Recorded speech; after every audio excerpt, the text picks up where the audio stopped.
Welcome to Verbal Advantage English Power Skills. By improving your English skills, you can increase your speaking, writing, and reading vocabularies, improve your reading comprehension, and communicate more effectively. The more proficient you are in writing effectively, the more successful you will be in effective thinking.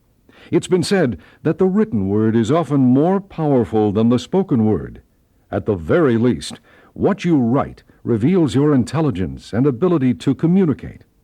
How you write and speak and put words together is a reflection of you.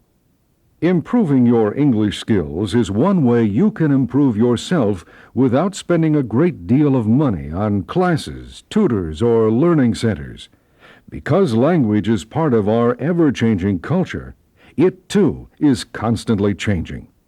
This course offers strategies for strengthening your speaking and writing skills.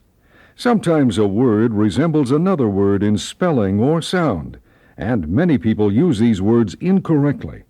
So that you won't be fooled by these confusing words, we'll show you the proper way to use them. We'll also give you some critically important English skills that will improve your speaking, listening, and writing abilities. Some of the information may be familiar to you, but if you're like most of us, it's information you've forgotten or neglected to utilize. Some of these skills will be new, and all of the ideas presented are valuable communication tools. In this program, you'll become acquainted with word parts, prefixes, suffixes, and root words, learning how to decode unfamiliar words by dividing them and analyzing the parts. This is an invaluable vocabulary-building technique. Segment 1 of each tape side focuses on words we often confuse. Segment 2 offers skills that will improve your English and help you develop your vocabulary on your own. And Segment 3 acquaints you with word parts, teaching you the skill of constructing and tearing down words.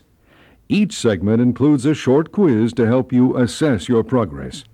With Verbal Advantage, you too can use the English language to your advantage. And remember, with Verbal Advantage, all you have to do is listen. This is Segment 1, Words We Often Confuse. It's easy to use a word inappropriately because a word sometimes resembles another word in spelling or sound. There are many words in the English language which cause confusion. People who don't know any better use these words incorrectly in conversation. They do so often that the incorrect word becomes a part of their vocabulary. Others don't point out the mistake because they sometimes aren't sure of the correct word usage themselves. Don't be fooled by these troublesome words. Use them to your advantage and increase your vocabulary even more.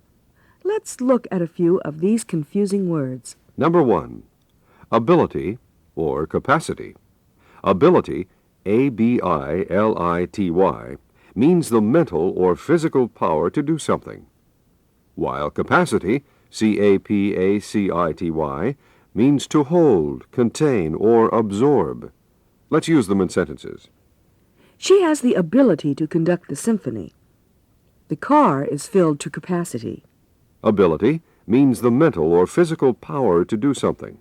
Capacity means to hold, contain, or absorb. Number 2, accept or accept. Accept, A-C-C-E-P-T, accept, means to receive or to agree to. Accept, E-X-C-E-P-T, means to exclude or other than. She will accept the terms of the agreement. Everyone except John was at the party. Accept, A-C-C-E-P-T, means to receive or to agree to. Accept, E-X-C-E-P-T, means to exclude or other than. Number 3, affect or effect. Affect, A-F-F-E-C-T, means to influence. When used as a verb, effect, E-F-F-E-C-T, means to accomplish. When used as a noun, effect, E-F-F-E-C-T, means the result of some action. Did the sad movie affect you? Let's use affect, E-F-F-E-C-T, as a verb in a sentence.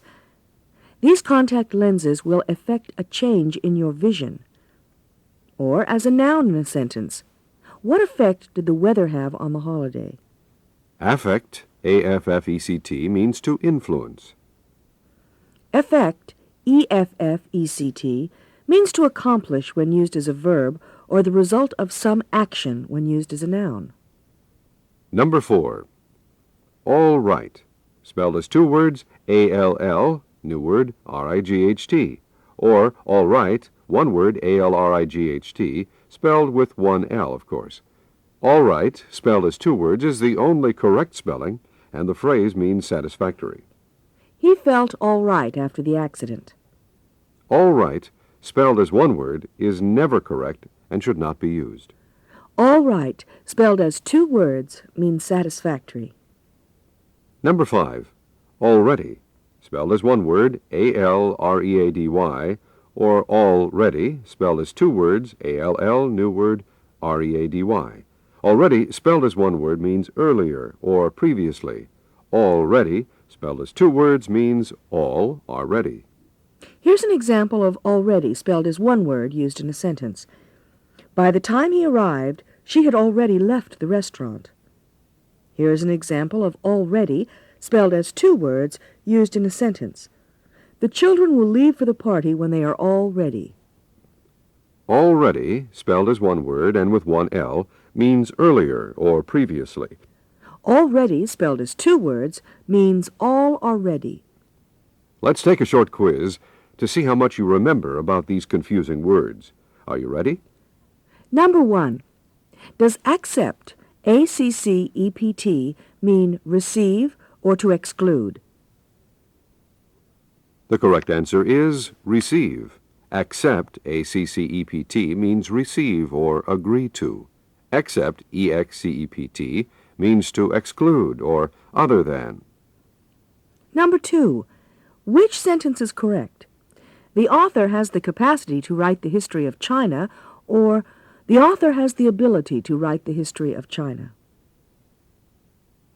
The correct answer is the author has the ability to write the history of China. Remember, ability means mental or physical power to do something, while capacity means to hold, contain, or absorb.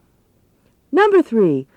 Does affect, A-F-F-E-C-T, mean to influence or to accomplish? The correct answer is to influence. Affect means to influence, while effect, E-F-F-E-C-T, when used as a verb, means to accomplish. Number 4. All right means satisfactory. Is it spelled as one word or two words? The correct answer is it is spelled as two words. All, A-L-L, new word, right, R-I-G-H-T. All right, spelled as one word, is never correct. Number 5. Which means all are ready. Already, spelled as one word, or already, spelled as two words. The correct answer is all ready, spelled as two words. Already, spelled as one word, means earlier or previously. We'll cover some more confusing words on the next tape. Let's go on to the next segment of this tape. This is segment 2, Valuable English Tips. Here's something to think about. We all have 3 vocabularies: a speaking vocabulary, a writing vocabulary, and a recognition vocabulary. Your speaking vocabulary consists of the words you use in your daily conversation. Your writing vocabulary includes all the words you use when writing letters, reports, or stories. Your recognition vocabulary consists of words you might not use in conversation or in writing, but can deduce the meaning of when tested or can decipher when reading. To improve your speaking vocabulary, it's important to move some of the words from your recognition or sight vocabulary into the active vocabulary you use in conversation. In order to do this, you must make a conscious effort. Here are some ways to make that effort. Buy a record-keeping book at the stationery store. Many of these books come bound with blank, lined pages. Don't buy a school notebook or writing tablet. This logbook should be as important as a diary. List new words and their meanings in this logbook and use them in your conversation. As you become a word collector, you'll discover them everywhere. You'll run across interesting and unfamiliar words while reading magazines and newspapers, novels and textbooks. Every day, record one or two of the words most interesting to you. Collect the words as you might collect shells on the beach. Be very selective. Analyze which word you want to record. You don't want to fill up your book with run-of-the-mill words, but words you like the sound of, words you enjoy writing and saying. By recording these words, discovering their definitions, and intentionally using them in conversation, you can expand your speaking vocabulary. Another way to increase your vocabulary is to start thinking clearly and say exactly what you want to say. Don't be vague, be exact. For example, nice is a word used repeatedly by everyone. Nice is so generalized and overused that it hardly has any character at all. Have a nice day. He's a nice person. The lunch was nice. They had a nice time. The word nice has become boring. There are other words, more exact words, that will pack power into your comment. Have an eventful day. Here's a sensitive person. The lunch was delectable. They had an exhilarating time. Be exact. Think clearly. There are many shades of meaning.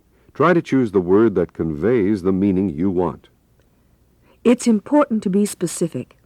Use expressive nouns, adjectives, verbs, and adverbs. Use action words, descriptive words rather than general words. Don't say flower when you can say lilac. This technique will not only make your conversation more interesting, it will enhance your writing tremendously. Writers always select the specific and say exactly what they mean, choosing each word with care. Poets narrow the concept further still. Sometimes in speaking or writing, we are confused about what word to use in a sentence. For instance, does a sensational baseball pitcher pitch good or well? Pitch is a verb showing action and tells what the pitcher is doing. Adverbs are added to a sentence to tell how something is done. We can say, the pitcher pitches brilliantly. Brilliantly is an adverb. So are the words splendidly, well, and carefully. We need an adverb to tell how the pitcher pitches. Should we use good or well?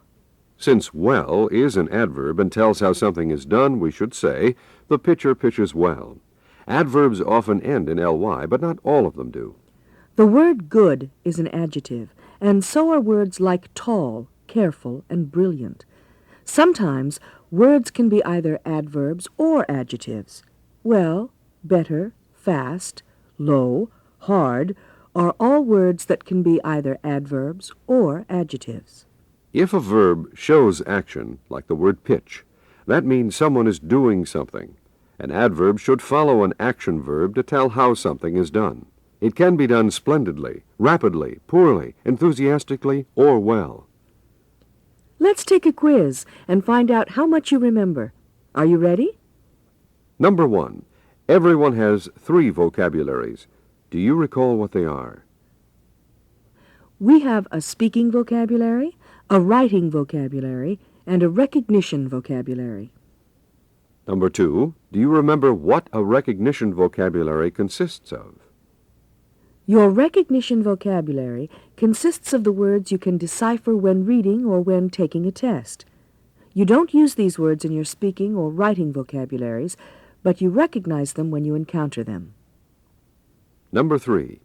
We gave you 2 important tips during segment 2. Do you remember what they were? We suggested you buy a logbook and record interesting words, collecting them carefully. We also gave you a technique writers use to be more specific and exact in your choice of words. Start today collecting words in a logbook. Begin right away selecting more specific words when you speak and write. Number 4. When you have an action verb in a sentence, should you follow it up with an adverb or an adjective? The correct answer is an adverb. Remember, an action verb tells what someone or something is doing. The adverb tells how it is done. Bravely, stubbornly, harshly, well, easily, carefully, poorly, rapidly. Number 5. Is the subject doing anything in these sentences? The dog growled loudly. The eagle soared high. The answer is yes. The dog is growling and the eagle is soaring. Loudly and high are adverbs following action verbs. We'll give you some more tips on the next tape. Let's go on to segment 3. This is segment 3, word parts. Learning how to construct words or tear them apart is a valuable vocabulary building tactic. You probably already know that some words are made up of other words and are called compound words. The room where you store things is called a storeroom. The place where you camp is called a campground. A stack of hay is called a haystack. These words are really two words stuck together. Words are also made up of word parts. A prefix is a syllable that comes at the beginning of a word or a root to make another word. A suffix is a syllable that comes after a word or root. Here are some examples using prefixes. By getting close to what the prefix means, it is possible to decode a meaning of a word. Number 1. AB, ab, or abs, abs, means from or away from. Therefore, abduct, abduct, means lead away from or kidnap.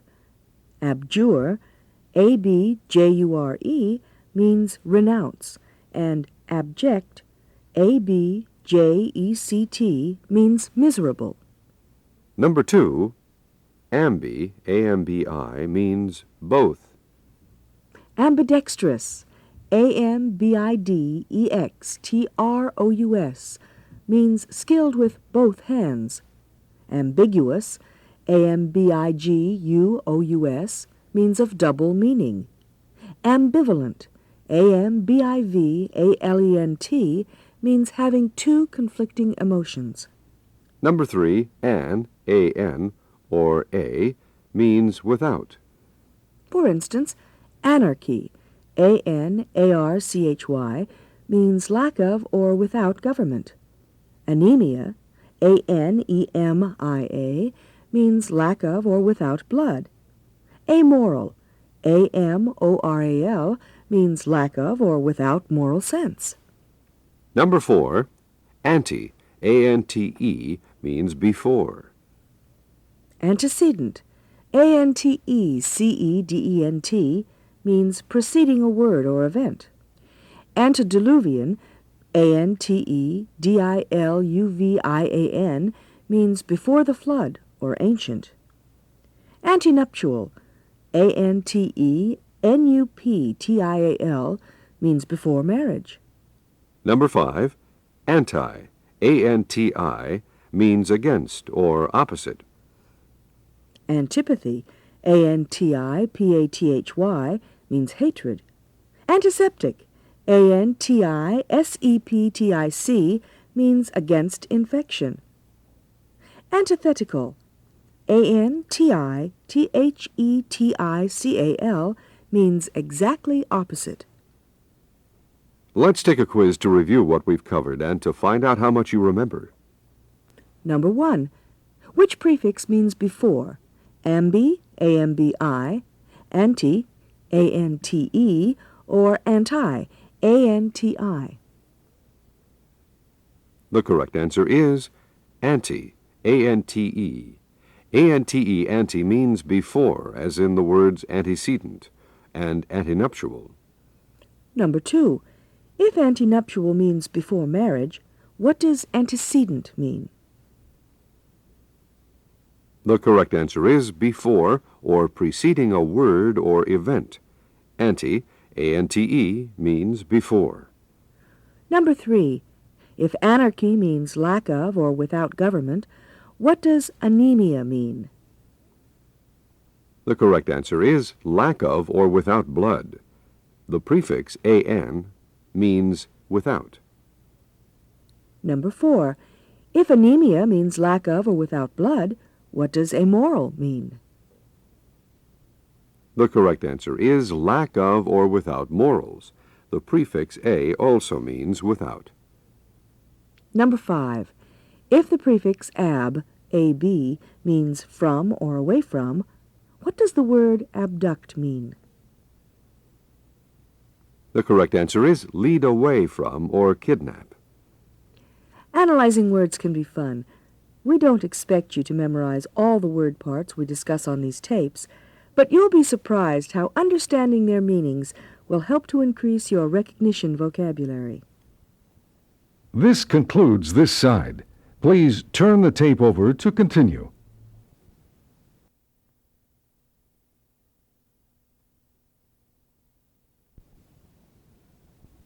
Welcome to Tape 2.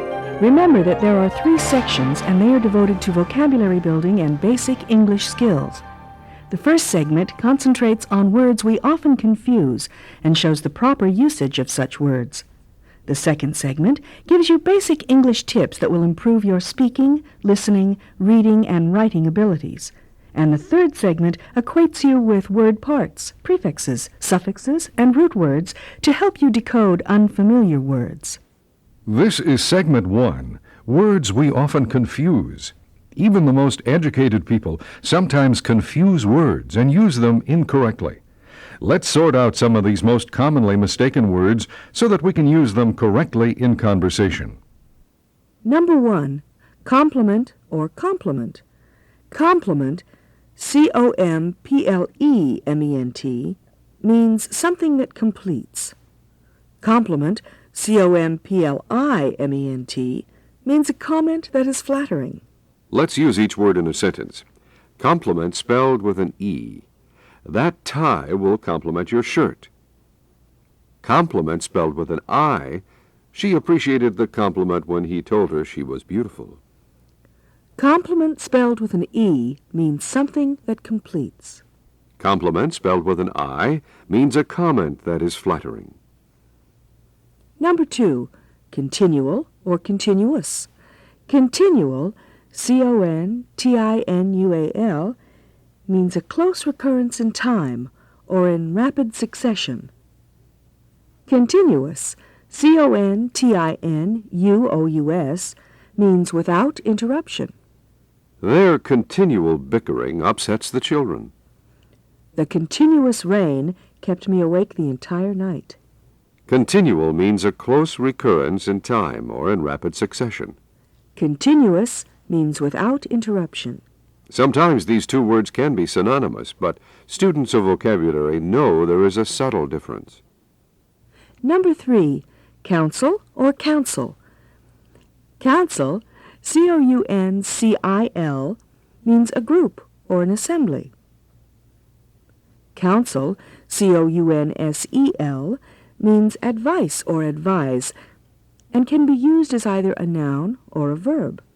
Let's use these words in sentences.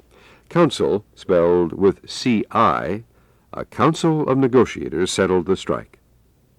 Counsel, spelled with S-E, the lawyer's wise counsel was worth the money. Or, the lawyer will counsel his client before trial. Council, spelled with C-I, means a group or an assembly. Counsel, spelled with S-E, means advice or advise. Number 4, disinterested or uninterested. Disinterested, D-I-S-I-N-T-E-R-E-S-T-E-D, means unbiased or not influenced by personal reasons. Uninterested, U-N-I-N-T-E-R-E-S-T-E-D, means having no interest in or paying no attention to. The mediator was disinterested and fair. We were completely uninterested in what the politician was saying. Disinterested means unbiased or not influenced by personal reasons. Uninterested means having no interest in or paying no attention to. Number 5, either or neither. Either, E-I-T-H-E-R, means one of two. Neither, N-E-I-T-H-E-R, means not one of two. When coordinating two phrases or words, use either with or and neither with nor. Either you quit your job or accept the stress and hard work. Neither the adults nor the children had any fun on that rainy picnic. Either means one of two. Neither means not one of two. By the way, either and either and neither and neither are both correct pronunciations. Let's take a short quiz and find out how much you remember about words people find confusing. Number 1. If I wanted to say that the leaky faucet dripped all night long, would I use the word continuous or continual? The correct answer is continuous. Continuous means without interruption. Number 2. If I want to say something flattering to someone, would I use compliment spelled with an I or compliment spelled with an E? The correct answer is compliment, spelled with an I. It means a comment that is flattering. Number 3. Does either mean one of two or not one of two? The correct answer is either means one of two. Number 4. Which word means unbiased, disinterested, or uninterested? The correct answer is disinterested. Disinterested means unbiased or not influenced by personal reasons. Number 5. Which word means advise? Counsel, C-O-U-N-C-I-L, or counsel, C-O-U-N-S-E-L? The correct answer is counsel, C-O-U-N-S-E-L.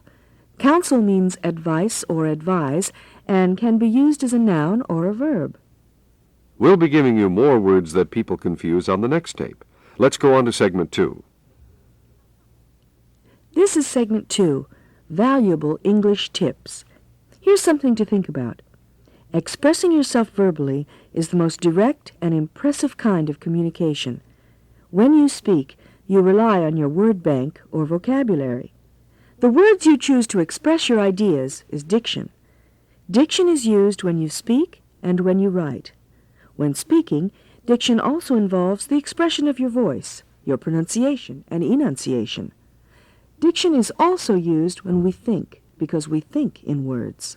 The words we use when talking with friends might be inappropriate when we interview for a job. The words we jot down on a memo might not work in a formal letter. An expression that is acceptable in one part of the country may be unsuitable somewhere else. Technical terms appropriate in a company setting may be completely misunderstood by the general public. Authors, journalists, public speakers, and trial lawyers use standard English when they speak, and their choice of words follow widely observed conventions. Standard English can be formal or informal. Formal standard English is used in sermons by ministers, in trial by lawyers, in public addresses by politicians, and it is seen in literature, university journals, formal business reports, and book reviews. Informal standard English is used by most of us during casual conversations, while writing personal letters, talking on the telephone, in some newspaper articles, and in television interviews. Informal diction while speaking is more relaxed than informal diction in writing. On the other hand, non-standard English is full of slang, grammatical errors, and local dialect. It might occur in some movies or in book dialogue to show the ignorance or setting of a character in a story. The phrase "they were" is standard English. The phrase "they was" is non-standard English. Non-standard English might consist of expressions like "I is," "didn't ought," or "can't never." Non-standard English is offensive to the sophisticated ear. Standard English is used by educated people. In your speaking and writing, always use standard English. Here's another basic English tip. When a word like girl or it refers to only one person or thing, the word is singular. A singular subject refers to a single thing, and the verbs we use with a singular subject are verbs like is and was. The girl is here. It is here. On the other hand, we use verbs like are and were when the subject refers to more than one person or thing. For instance, girls are here, or they are here would now be correct. We use is and was with singular subjects, and we use are and were with plural subjects. But what if we say, one of the girls is an excellent student? Now it gets confusing. The subject of the sentence isn't girls. The subject is one, and one refers to how many. Here's another tricky sentence. Each of the children was a gymnast. Why did we use the verb was in that sentence? What is the subject of the sentence? Children or each? Each is the subject. If we say both of the children were gymnasts, Both is the subject and requires the verb agreement of were. Both means more than one, therefore, both is plural. It also gets confusing when we use the words neither or either. If we say, neither of the girls is a student, neither refers to neither one. Therefore, neither is singular and requires the verb is. Listen to this sentence. Either of the artists was well known. Either refers to either one and is also a singular subject. Think carefully before you speak or write. Use your common sense. Verbs must be in agreement with singular or plural subjects. Let's try a little quiz to find out how much you remember. Number 1. Should I use the word is or are in this sentence? Neither of these coats, blank, mine. The answer should be is. Neither of these coats is mine. Neither refers to neither one. Number 2. Let's try another. All of these pictures, blank, mine. Should I use is or are? The answer should be are. All refers to more than one. All of these pictures are mine. Number 3. Should I use the verb was or were in this sentence? One of the boulders, blank, falling. The answer should be was. The subject of the sentence is one, not boulders. Therefore, you should say, one of the boulders was falling. Number 4. Try this one. That hat and this coat, blank, mine. Should I use is or are? The answer should be are. That hat and this coat are mine. Number 5. Both of the children, blank, boys. Should I use is or are?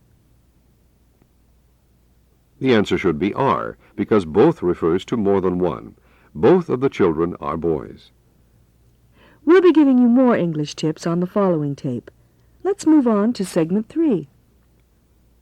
This is Segment 3, Word Parts. Remember that learning how to construct words and tear them apart is an important vocabulary building skill. Last time we talked about prefixes, the syllables that come at the beginning of words. During this segment, we will talk about suffixes, the syllables that come after a word or root. Sometimes suffixes can change the meaning of a word, but they usually only change the grammatical form of the word. Here are some examples of suffixes. Number 1. Able, A-B-L-E, or ible, I-B-L-E, means capable of. It is used in the words portable, P-O-R-T-A-B-L-E, which means able to be carried, and legible, L-E-G-I-B-L-E, which means able to be read. Number 2. Ac, A-C, or ick, I-C, means pertaining to. It is used in the words aquatic, A-Q-U-A-T-I-C, which means pertaining to the water, and cardiac, C-A-R-D-I-A-C, which means pertaining to the heart. Number 3. Acious, A-C-I-O-U-S, or ischious, I-C-I-O-U-S, which means full of. The suffix is used in the words avaricious, A-V-A-R-I-C-I-O-U-S, which means full of greed, and audacious, A-U-D-A-C-I-O-U-S, which means full of daring. Number 4. Ary, A-R-Y, means connected with. It is used in the words luminary, L-U-M-I-N-A-R-Y, which means celestial body or connected with light, and dictionary, D-I-C-T-I-O-N-A-R-Y, which means book connected with words or reference book. Number 5. Ate, A-T-E, means to make. It is used in the words mitigate, M-I-T-I-G-A-T-E, which means to make less severe, and consecrate, C-O-N-S-E-C-R-A-T-E,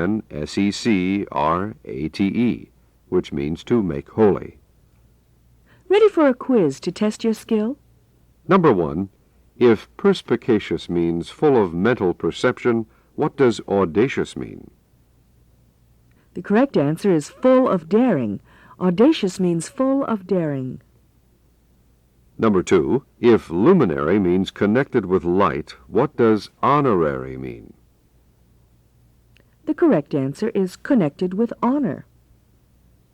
Number 3, take a guess. If cardiac means pertaining to the heart, what does maniac mean? The correct answer is pertaining to the mind. Maniac means lunatic or madman. Number 4, take another guess. If portable means able to be carried, what does liable mean? The correct answer is able to be responsible or capable of being bound or obligated according to law. Number 5, if consecrate means to make holy and mitigate means to make less severe, what does enervate mean? The correct answer is to make weary. It can be fun decoding words. Being aware of prefixes, suffixes, and word roots can help you understand the meanings of words you encounter while reading. This will increase your recognition vocabulary. You'll learn more about word parts on the next tape. This concludes this tape. Please go on to the next tape.